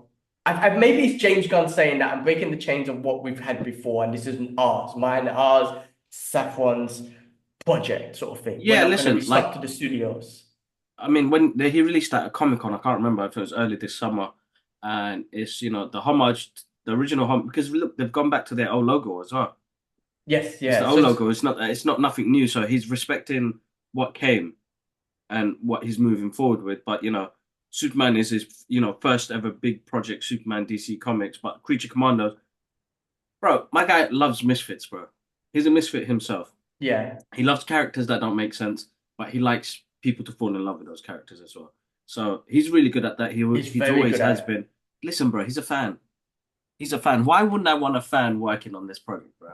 You know, here's a guy who took a tree, a raccoon, and and made us fall in love with them. You know what I mean? Yeah, same with the Suicide Squad, because this is Yeah, related. So Suicide Squad is DC canon, DC Studios canon, because Rick Flag's character in this talks about his son who was in Suicide Squad, who gets killed on one though. So they talk about yes, that. They talk the Weasel in this cartoon is the Weasel from that Suicide Squad, because they yeah, mentioned yeah. he's the only survivor from that project and whatnot. Um, but even as an animation, yeah, he's found a way. 20 minutes episodes. He's found a way for me to be like, one, I'm already interested, but two, like, yes, these characters. I'm invested in these Frankenstein characters. One fish head character, I don't know her name. I think the David Harbour plays the Frankenstein, right? But yeah, exactly. Yeah, yeah. So like James does some really good writing, bro, and like because he speaks to the creators who made these characters, it was like, look, I'm gonna soft launch this new DC Studios, but I want to introduce characters that we've had the mainstream characters, and they haven't been respected well. So I think what he's gonna do is earn some respect for these characters, which we should have done for Zack Snyder's one, and we do because I still love all of that stuff. But I think James wants us to have a different respect for these characters. These are going to be different stories as well. So He's also done a let's great see. job where you've got, again, bunch of characters I'm not familiar with. I mean, yes, I know Frankenstein and all that sort of stuff, but the GI robot, I don't know nothing about them. And you've introducing them not in a movie, a live action, in an animation. Now, if these guys show up in a movie, it will make all the sense because it's canon to everything, Mm. right? And Yeah, I'm yeah. like, this works. And again, with the animation, there's something about the action, the comedy, the violence, because it's got F-bombs, it's got violence, it's got Yeah, yeah. Lucy and all that sort of stuff in it. So it's already setting a tone of what the DC universe could look like Mm. with all that sort of stuff. So bro, very enjoyable. Like I said, 20-minute little digestible episode, 2 episodes, and I'm already invested in it. I wasn't sitting there hoping Batman or Superman would show up. Like that's how good it was. Like Yeah. I don't have that expectations. I'm ready to go in and be immersed in this new DC universe. And like so far, like it's got great ratings and everything. So far, people are giving it good ratings and everything, which is a good thing because people were hating on James Gunn a lot and the DC is gonna fail and Snyderverse and whatnot. Fucking give it a chance, and he's great at it, man. And Frank Grillo does a great job. I feel like I said, if they do a live action or get these characters involved in the universe in the live action movie somewhere, you could They put are. Frank Grillo in there. It's perfect. Like he looks like Yeah, a he is 100%. He's perfect. in Superman, bro. Oh, there you go. He's in So Superman. He's I in Superman. love I love what they're doing here then that. I love the fact that they're mixing the animation, live Exactly. action, and just pulling it all into one universe. Because with that, with the great thing about these characters or any character, if you want to build up a new character, just make a little animation. And without, like, Perfect. you know what I mean? You don't have to make a whole Yeah. movie and whatnot. So it's great. It's great. Definitely, if you haven't seen it, watch it, man. I'm definitely looking forward to seeing more of it. Quickly finishing off, bro. I did get a chance to play some video games. That's one thing I did do. I want to talk about Guardians of the Galaxy game. Now, I've had this game, bro, since I bought my PS5 a couple of years Mm. ago. Never played it. It's actually really awesome, bro. Bro. Yeah. This is the first time a video game. The gameplay is okay. I'm not gonna say the gameplay is amazing. It's kind of okay. The villains that you fight are very like standard. These rubbish, these monsters and whatnot, made Yeah. out of blob and whatnot. They're kind of basic. Well, the dialogue on this game was awesome. That's typical from what we know from Guardians of the Galaxy, Drax cracking us up and whatnot, Rocket making funny comments, all that stuff. Throughout the whole game, the dialogue was absolutely awesome. And then the individual stories that they had on each character, bro. Drax's story actually almost made me bust a tear, bro. It's a video game Mm. about like the Guardians of the Galaxy. Almost made me bust a tear. They introduced some they mentioned like you saw Thanos in it, Adam Warlock was in it, they had Soul Stone. There were some things where they made jokes about Hulk and the Avengers, the one that Hulk fights, Windaloo or something like that. That Yeah, monster yeah. was in it. actually a really fun game. Fun game, like I said, in regards to the dialogue and the story and everything, in each of individual stories. Gameplay is kind of all right, but it's an easy gameplay to kind of get through and win. And there's Okay. some team ups and everything. So I wanted to give that a shout out. The other thing I bought and I just started playing was Dragon Ball Z Sparkling Zero. It's Yes, I actually a saw some of the fun, clips. yeah, it's actually a fun Dragon Ball Z beat 'em up game. I was speaking to Yusuf and he was saying that they've made like 4 or 5 of these from back in the days. And he Oh, called something else, but Sparkling Zero was always the Japanese name, so they've just taken it back to the Japanese roots. The game's fun, it's awesome, it's hard.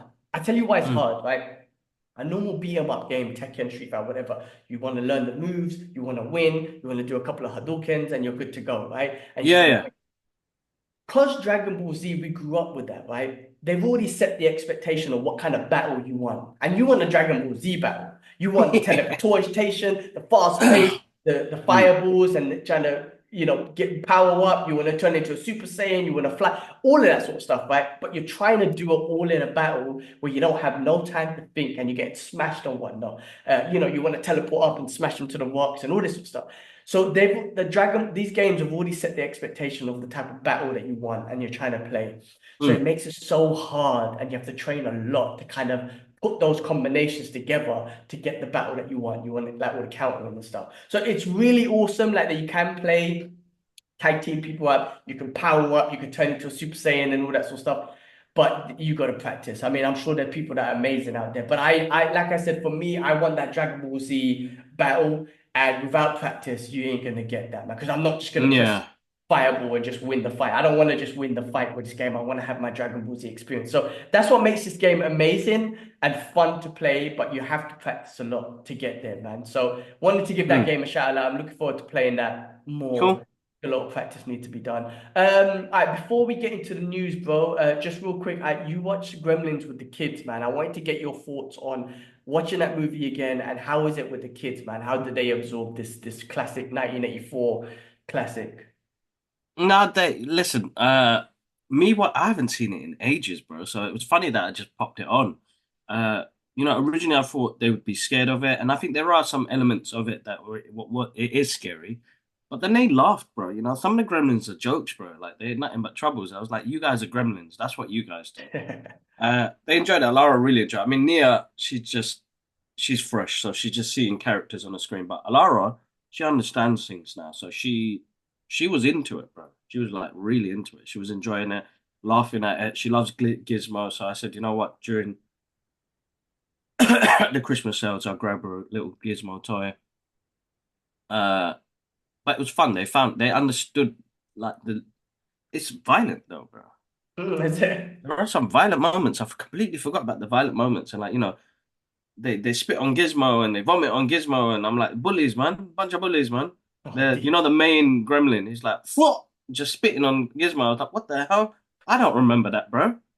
Like, there's some proper bullying games, man. One guy was vomiting on somebody else, and I was like, this is crazy, bro. It's still a good fun watch, bro. Like, animatronics, the cinematography, everything looks fun, Interesting fact, guys, if you didn't know, Back to the Future, sorry, Gremlins was shot on the same set as Back to the Future. Oh, So that's when you cool. see Hill Valley, that's actually Kingston. They called it Kingston uh, in Gremlins. And you notice it, when he walks out the cinema, that's where the DeLorean broke into, and like Oh, that's you're awesome. walking around the square, that's Hill Valley. So they just reused that set. It was really cool, really cool. It's a good watch. Alara had fun with it. Alara had That's fun with that's awesome. I'm glad they enjoyed that, man. it. Cool, man. Was there anything before we go into the news? Was there anything else that you watched that you wanted to talk about? No, I think that was it for me. That was it for me. All right, well, let's get into the news. I know we got like 20 minutes left or whatnot. We could just get through some news because there's been a couple things, updates since we last spoke. So, Yep. Marvel news, Marvel Studios boss Kevin Feige confirms we'll see more X-Men introduced in the MCU in the next few movies. So this is exciting, man. We obviously had Deadpool and Wolverine, but you can't forget we did get Beast at the end of the Marvels movie, which was Mm-hmm. a perfect Beast, based on the cartoons and whatnot. But I am looking forward to seeing more X-Men. With the What If, we're gonna actually have some mutants there. We see Storm and stuff like Mm-hmm. that. It'll be interesting to see where they give us more X-Men, in which movies do they decide to put them in. But X-Men making a big comeback. In live action, Gambit and whatnot. Looking forward to seeing more. Then we got a few movies next year. I mean, I would love to see if they show up in any of the movies from next year. You know, Captain America, the Thunderbolts. What else? The other one? Whatever. There's a Thunderbolts lot. and Captain America is the ones that I know of. Yeah. Yeah, you know, and that'd be awesome. Even with Daredevil, I would love if you put Spider-Man in there. He was in Daredevil was in Spider-Man. Imagine he shows up in MCU. I know he's not an X-Men, but still, the crossovers are going to be amazing now. So looking forward to Yeah, seeing yeah, more definitely, definitely, X-Men. definitely. Marvel reveals a Predator versus Spider-Man coming in Mm-hmm. 2025, which is a comic book, which is awesome. I love the crossovers that they're doing ever since they bought Fox and whatnot. They've had the aliens crossing over with like Wolverine and stuff like Yeah, that. yeah, yeah, yeah. They've Predator's a been good. good one. I would have thought, I don't know if they've done a Predator versus Wolverine one, but two hunters hunting each other, like Predator versus Wolverine, that would have been pretty cool in some I like think they forest or have, bro. whatnot. They might have done it, but oh, I think they have actually. Hold on, I'm just reading it Yeah, I here. think they have. I Also think had they these have. formidable space figures clash with Marvel Hero. They have had that one. So in that They case, have. I need to go find that one because that would be pretty awesome. I think they're looking to Yeah. do a Predator versus Black Panther. So him come maybe Predator somehow ending up in Wakanda. But Hmm. Predator versus Spider-Man is almost like Predator 2, where the Predator shows up in the city, right? In And New this is York. Yeah, yeah. Spider-Man city, you know what I mean? So that'll be pretty cool. I mean, Spider-Man obviously has his senses and whatnot. Predator has his thermal vision. It'll be good. Predator's quite brutal, so hopefully, you know, Spider-Man's not as brutal as that, but like hopefully in the comics they'll I don't know, show us a great abilities of what they can put together with these two. All right. 100%. Kraven the Hunter. Now they released the first Sony has released the first 8 minutes on YouTube. Now this feels like a bit of a desperation move to me, in my opinion, just because of the lack of the good content that we've been getting from the Sony Spider-Man universe. It's not been great. The movies, Spider-Web, Madam Web, or whatever. Venom's been okay. I mean, they made money at the end of that. I think like they didn't lose out on money with Venom, but it was okay. Spider Madam Web was loose, and all the other ones have been, you know, not great, right? The Morbius or whatnot. So I think this was a bit of a desperation move, kind of like, please watch the movie, please come. I think the director's been actually made a comment, like, give it a chance, guys. So they fear that it's not going to do great just because of recent stuff. There's no screenings for it. It comes out what next week? Oh, really? No Actually, it comes screening? out this. It's coming out Friday, right? Ah, so they don't want early people watching it and giving it shit views and whatnot. So There you go. to There's no screenings for it. That comes out Friday, bro. That usually screenings would happen uh either last week Thursday or latest this week Thursday, but it comes out Friday, bro, and nothing. Unless I've got some of my people, some of the people that I know in the industry that are going to it, but been no invite or nothing. You know what I mean? We've got the premiere for Sonic tomorrow. We've got the premiere for Mufasa tomorrow on Wednesday. Like, there's I no think premiere or this. nothing. They've been pushing the marketing like at Comic Cons and stuff, but I mean, they just sponsored the UFC, that event that just happened. UFC 310 was sponsored by Craven.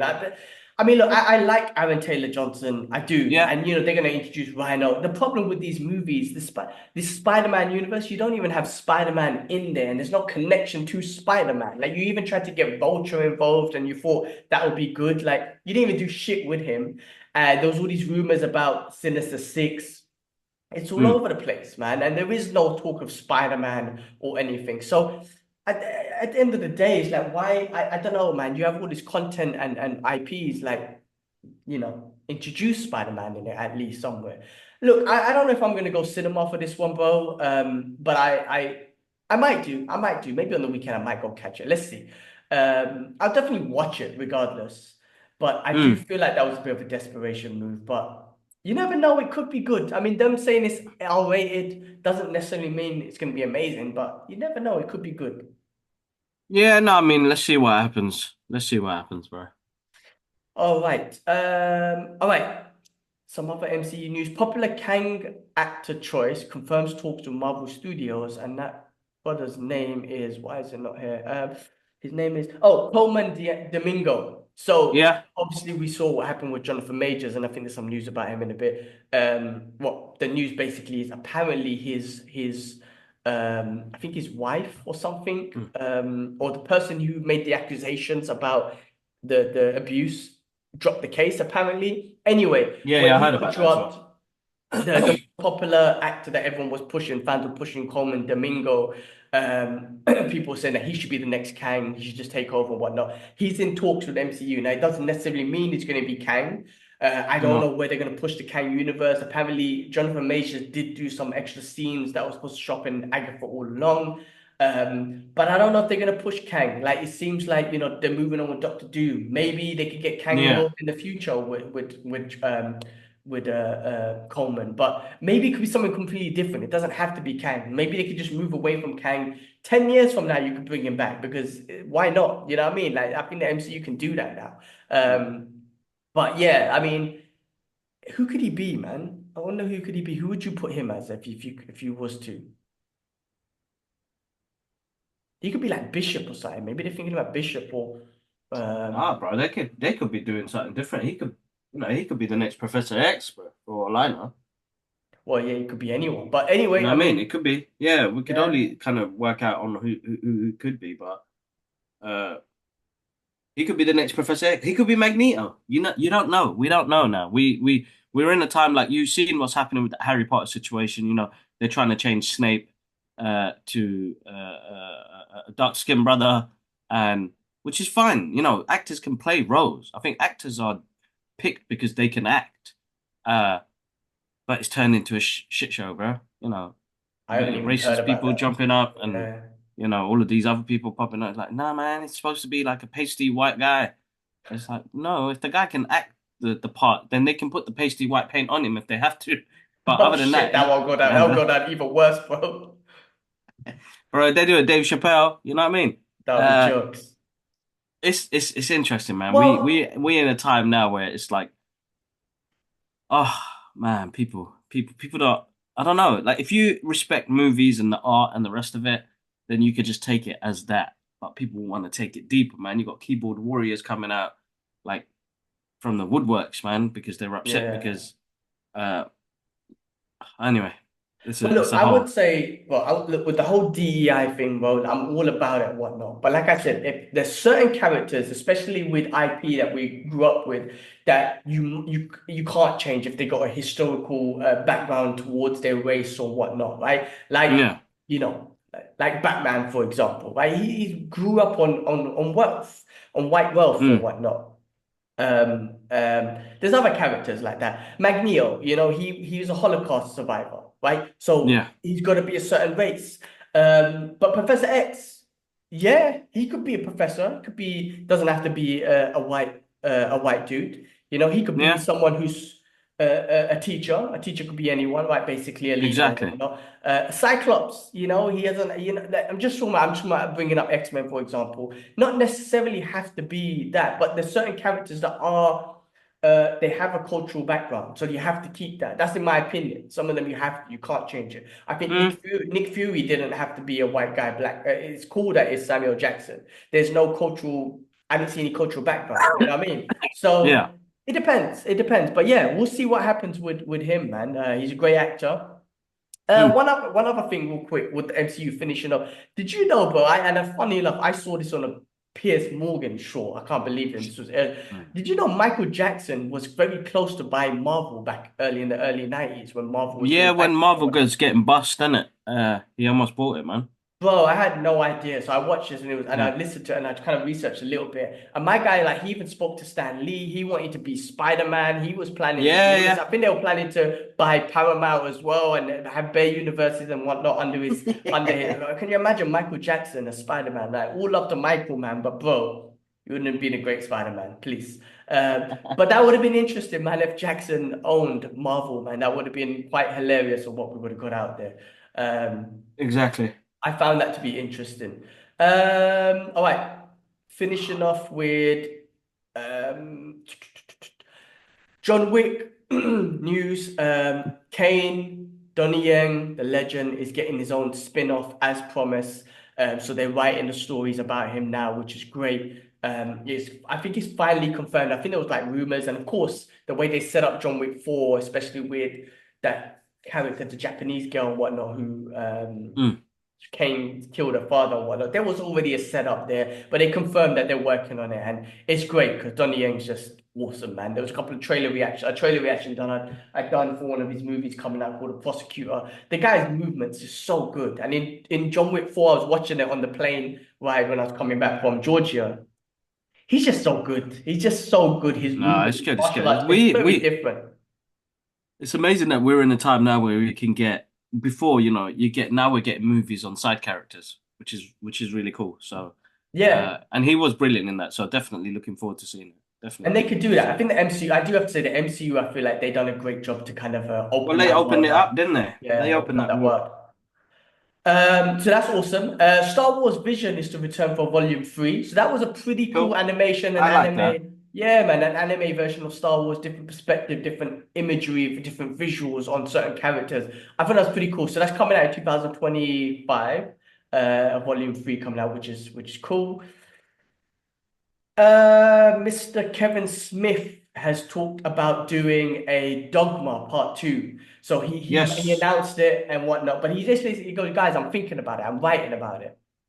Yeah. I'm gonna write it up. He hasn't really done it, but there's rumors that that he's gonna do it. He said he's working on it. Ben Affleck, Matt Damon potentially to return. Dogma was a funny movie, and if you're a I love religious that person, movie. you might get offended by it. But if you want to just watch Yeah. comedy and whatnot, you can sit back and just enjoy it. That was a fun movie. I just need to watch it again. It's been a while. I never forget Chris Rock when he was in that. Chris Rock when he was in that and he was talking about Jesus. And it's like, owes me 25. I'm not gonna say the first word, but Yeah, anybody yeah, owes me 25 bucks. I was like, that shit cracked me up back in the days. yeah. So listen, man, he's writing it. That'll be fun. I like Kevin Smith and I like Dogma, so that'll be a fun movie to watch if No, it would it be, would come be, out. definitely. Denzel Washington confirms Equalizer 4 and 5 are in the works. Listen, this Denzel Washington, after Gladiator 2, he said he's got a couple more movies and looking to retire. Equalizer's fun, bro. Like I like that Punisher story. It's kind of like Mm. that Punisher character, just the Good the on old him, man. Good on him. vigilante type of dude who just like boss He's up people and whatnot. putting So his time in. He's put his time in. yeah, get a couple extra movies until he retires, man. So that I'm looking, I would watch those. Like, no, I wouldn't have any problems with that. Cape Fear. Do you remember that movie with Robert De Niro? Back in the days, they are making a TV series. Apple's making a TV series with Javier Bardem, with Okay. Steven Spielberg and Martin Scorsese to produce, who done the first one as well, the Okay. Wow. original one. Okay. That'd be good. So that will, I think, the original directors and producers back will be good. And this Javier Bardem, I believe he's the guy in No Country for Old Men, the killer. I believe it's him, and he's Yeah, it's awesome. him. He's the one. Lisan Al Gaib. Yeah, That's him. he's Yeah. awesome. He's awesome. So if he Yeah. plays that Robert De Niro character, which is I can't remember, I ain't seen the movie in ages, but that creepy stalker type dude, Yeah. Yeah. pretty awesome. That'd be pretty good. So something to bring him back that classic. Okay, I mentioned this. Jonathan Major's girlfriend settles the Mm. assault news and whatnot. So they might bring back. You know what? Well, there's always redemption stories. Like I said with Kang, maybe in the future bring him back 5 years from now. You know what I mean? Give him a chance back. Kang's a time traveler, man. You can always bring him back into the MCU universe. But I don't know. See what they do, man. I think it's a bit bad sometimes. I don't know. It depends, though. He did do some bad things, so people should be punished. But really trying to understand a person, like, should their life be ruined? Do some Mm. people deserve second chances? I don't know. It depends on the crime, obviously. Some people don't. Maybe Diddy doesn't. He's a dirty bastard. But maybe Jonathan Majors. But I don't know the full story to say he should get a pass or not. I'm just saying, do certain people deserve second chances? And I believe so. Depends on individuals and their individual No, case. exactly. No, 100%. 100%. I agree with you on that. 100%. Redemption, man. Everybody gets some redemption, innit? Yeah, some people don't deserve that shit, man. Mm. Like that Yahoo bastard, that he deserves to Yeah. go to No. hell. Yeah. Cool. Don't want to get too much deep into that again, bro. That was all the news, all the things we watched. It's been when this comes out, it'll be 4 weeks since the last podcast. That's why there was a lot to talk about. But that was everything for this time. The next time, I think we should do it in person. If not, it might be our last digital one. And then we'll just start doing them in person for a couple of weeks when I'll be in London. So I'm looking forward to that. But guys, like I said, if you haven't subscribed, please do. We've been getting some great traction recently after we got shadow banned. So it's great to come back with this comeback, which is awesome. And Kibler, man, why don't you take us out, man? No, awesome, guys. As always, thank you so much for the support on the channel. But if you haven't subscribed, subscribe now, man. Come on, guys. 70% of you watch the product, the videos we do, and you guys are not subscribed. So subscribe, hit the bell button, so every time you get notified, every time we do a video. Also, follow us on our social media journeys, and yeah, massive thank you as always. I think it's been a really good influx on YouTube at the moment, which is absolutely amazing. And I think if going forward, if we concentrate on the YouTube, the rest will grow anyway. So I would say subscribe, hit that notification bell here, and we catch you up on the next episode. Peace. Peace.